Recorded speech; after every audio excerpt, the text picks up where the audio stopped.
Hey everyone, welcome back to Loopy Studio, and today I'm here with a brand new video for you guys. We are going to be recapping WandaVision Season 1, Episode 5, and it's titled a very special episode. I'm here with my dad, Paul Hey everybody.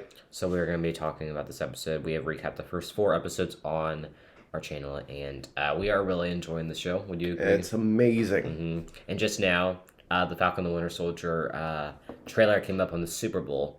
Super Bowl's going on right now, so eventually we'll be able to talk about that, and then we'll get to review it. Are you excited for that show as well? I can't wait. I think they're giving us a lot of good Marvel content now. This year, 2021, seems to be Marvel based. Would you agree? Yep, Marvel this year, and then Star Wars and Marvel next year. For It's going to be so much great content. So, first of all, Monica is okay. Yeah, she's good, and she really, really, really wants to get in there again. And yeah, she's not believing that Wanda is doing something intentionally harmful, even though the leader of Sword, thinks that she is. She still believes that Wanda can be rescued from whatever this is that's going on. So there's kind of like two sides going on. There's like the investigating side of things, and then we have Full House vibes. This is the 80s. I thought they did a good job with it, especially the theme song replicating those Full House vibes. I thought they did a good job with that. But pretty much Wanda's kids go from twin babies to 5 to 10 all in a day. Yeah, it's crazy stuff. So they got powers too. They have powers in addition to Wanda. So that's very interesting as the show moves on. The boys, Tommy and Billy, have their own set of powers. Yeah, but like those things don't happen. No. But, when your mom is a witch, I guess anything's possible. And then they have a dog named Sparky, who dies after going into Agnes's bushes. Yeah, so the dog shows up at the beginning of the episode, and Mom and Dad let them have the dog, named Sparky because he was biting on an outlet, and then the dog goes and eats some poisonous flowers in a bush of Agnes, and yep, unfortunately the dog. And so what that point was is the boys want the mom to bring the dog back from the dead, because that's what Wanda did for Vision, and so they expect that. But she tries to explain to them, once you're dead, you don't come back, and things like that, which is kind of weird since that's just what she did with Vision. She broke into the Sword headquarters, stole the body, and brought him back from the dead. Yeah. So, yeah, I would agree with you how it's, like, interesting why she can't do that. But, like, I understand that she's trying to pretend everything's normal and that she doesn't have magic powers, which she really does. Yes. But I always feel like there was something suspicious going on with Agnes because she kind of has, like, a weird personality in a way. I mean, it could just be, like, that classic, like, annoying neighbor, but it could be something more. What do you think? Yeah, I think so. In the comics, there is a witch. I think the name is Agatha, and so what many people believe is that Agnes is actually a witch.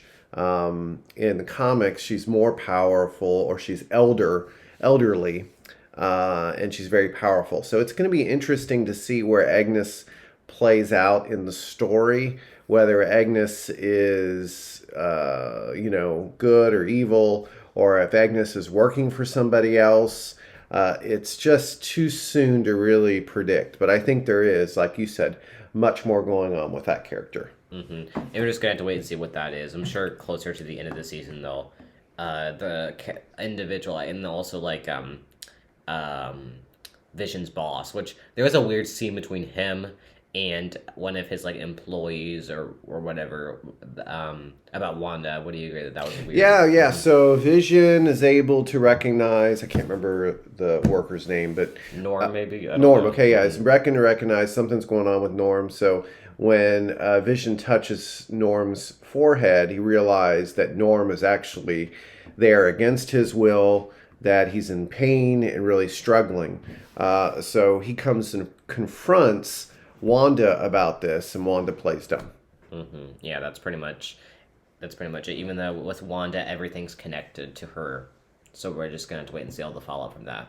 But so the sword business, we have Monica, we have Dr. Darcy Lewis, Yeah, she's awesome. and we have I don't know, remember the main guy's name, like what the other captain's name, and then there's the boss who seems fishy. I don't know what his plan is, but he definitely seems to have more of a grudge against Wanda, and we don't know there's a specific reason why. But we'll have to wait and see what that's about.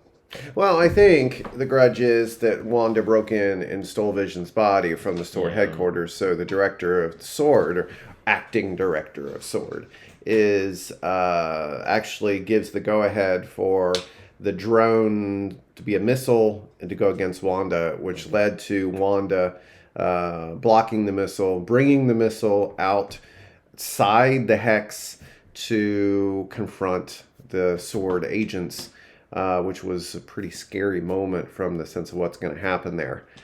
She did not look like a very nice person when she left the hex. She looked very evil and very confrontational. So it'll be interesting to see where this goes. But at this point, she doesn't seem like she's in a good place. So we'll have to see how that is. But all that being said, is the director of Sword looks like he's evil. So not really certain where that's headed. But people are kind of picking up on that the director of Sword is up to something. The relationship between Wanda and Monica is interesting. Last episode, we saw that she threw her out after she said that Pedro was killed by Ultron. So I think their relationship will be interesting to explore in the future episodes, you know. Right. So that's something. But like Vision is starting to realize something is up with Wanda, specifically the thing with Norm. So that's gonna be interesting to see them move forward. Like, what will she reveal everything to him? But I think now's the time for him to start to realize something. We still have 4 episodes left, so I think that they're going to continue their investigation on like is Wanda behind everything, as well as like like the family dynamic between there and then Agnes. I'm sure they'll wrap up a lot of things, but like it was interesting having like at this point. And then what do you think will happen between Wanda and Vision when he? What do you think is going to happen there? I don't know. I mean, I wouldn't be a bit surprised if he doesn't try to escape, and I don't know what limitations he has, whether he is alive because of the hex or what, because he's alive without having the stone, the Infinity Stone in his forehead. So, yeah, it's going to be interesting. I think he's going to attempt to leave. Something's going to happen there. The truth is going to come out, but I have a strange feeling that something else is behind this whole thing.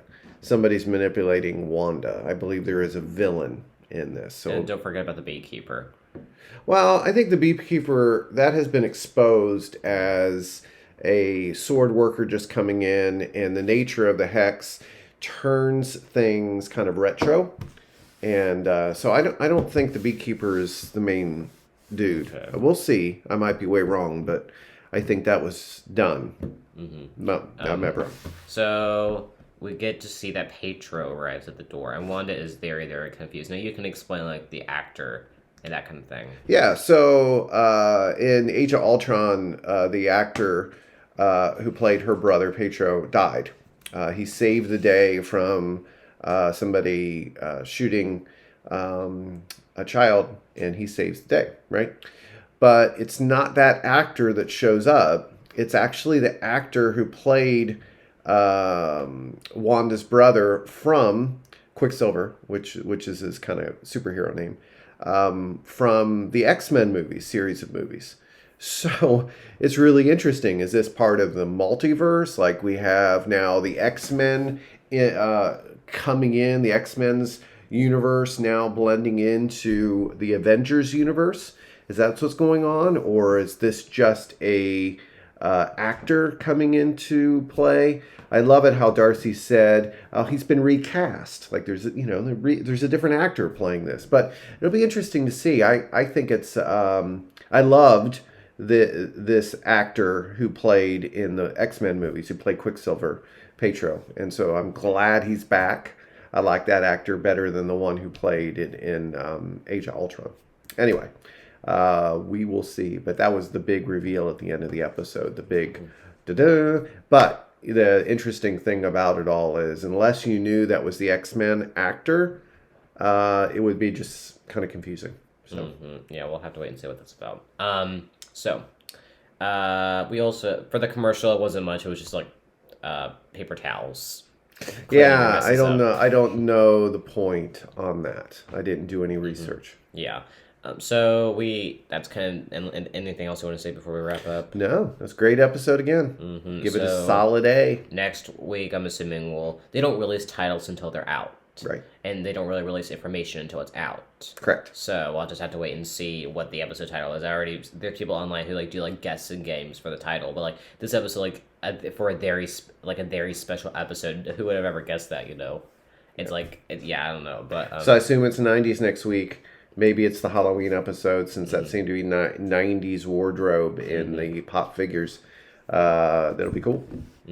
So anyways, I want to thank everyone for watching the studio. Like, comment, subscribe, turn your post notifications so you never miss a video. Thanks for watching, and bye. See ya.